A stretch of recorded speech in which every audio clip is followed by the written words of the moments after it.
मेरा मशवरा है कि तुम उसे शादी से मना कर दो। कि अगर मुझे दुनिया पुर चलाना है तो डोर मेरे हाथ में होगी, मैं किसी और के हाथ में ही नहीं। इसलिए बेहतर यही है जो कहता हूँ करते जाओ। मैं करूँगा वो मेरा फर्ज होगा।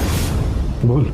शामिर ये बात सोच सोच कर परेशान हो रहा है कि आखिर नूरुल आदम को जहर कौन दे सकता है। लेकिन इंस्पेक्टर शामिर को कहता है कि मुझे एक बात खटक रही है। नूरुल आदम को जहर देने वाला बाहर से नहीं, कोई घर से ही है जो नूरुल आदम को जहर दे रहा है। ये बात सुनकर शामिर इंस्पेक्टर पर काफ़ी ज़्यादा गुस्सा होता है। इंस्पेक्टर कहता है कभी तक जहर देने वाले का नाम मालूम नहीं हुआ। शामिर इंस्पेक्टर कहता है कि तुम इन सारी फालतू बातों को छोड़ो, मैंने तुम्हें एक काम दिया था, तुमसे वो भी नहीं हो पाया।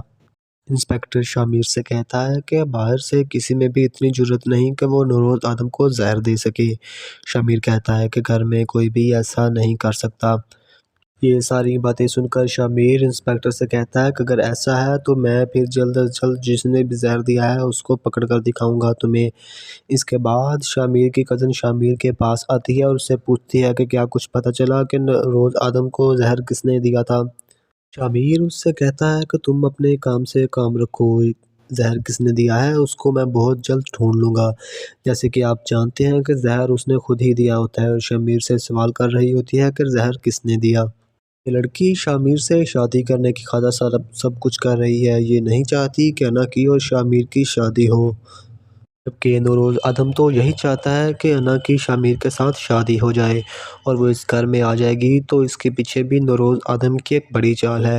नूरुल आदम ये चाहता है कि अना इस घर की बहू बनेगी तो फिर नवाब इसके सामने सर नहीं उठा सकेंगे। दूसरी तरफ अना भी शामिर से किसी मकसद के तहत शादी कर रही है। वो शामिर को कहती है कि मैं तुमसे सच्ची मोहब्बत करती हूँ। हालांकि वो दुनियापुर को हासिल करने के लिए शामिर